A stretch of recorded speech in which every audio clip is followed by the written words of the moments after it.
Tonight at 9. Thankfully, we're not slipping and sliding around on the roadways after last week's snowstorm, but now a new problem is popping up for road crews and drivers alike. Several cracks and potholes in the roads are starting to open up, and Fox 24's Casey Smith was actually driving around Fayetteville today. And Casey, where are the problem areas that you have seen? Yeah, Josh, as you're approaching the corner of Maple Street and Arkansas Avenue near the U of A, there's a stretch of potholes there that some drivers need to keep in mind. And also at the intersection of Lafayette Street and College Avenue were just a few of those spots. So be sure to take it slow or else your cars may be paying the price. The 5-day, 500-mile snow and ice clearing efforts, which started Monday night around 8 p.m., accomplished goal number 1 for the Fayetteville Transportation Division, maximizing driver safety. Once the sunshine came out later in the week, we started getting melting, and then we treated it with a lot of brine, did a lot of additional plowing till it was all gone.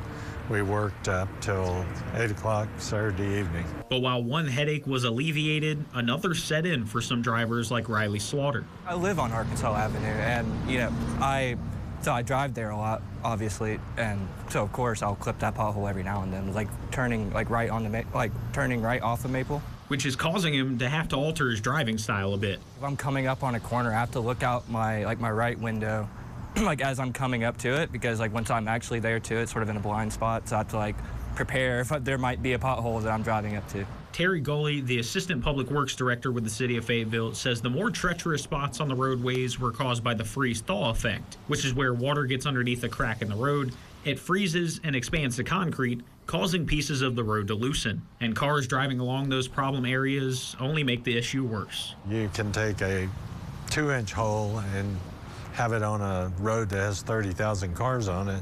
It just keeps getting slapped and knocking that out. So the material starts coming out, and that's why a pothole grows so fast. Gulley has identified areas near the University of Arkansas campus and along College Avenue as places that crews will likely be working on. Yesterday we got all the equipment out, took care of the immediate needs. Today we probably had 2 or 3 crews out with asphalt material in the back looking for potholes.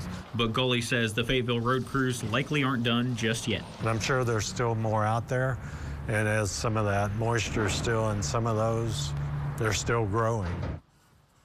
Gulley tells me that if you see a pothole, you can report it by calling the Fayetteville Transportation Division or by reporting it on cclickfix.com. Reporting in studio, Casey Smith, Fox 24 News.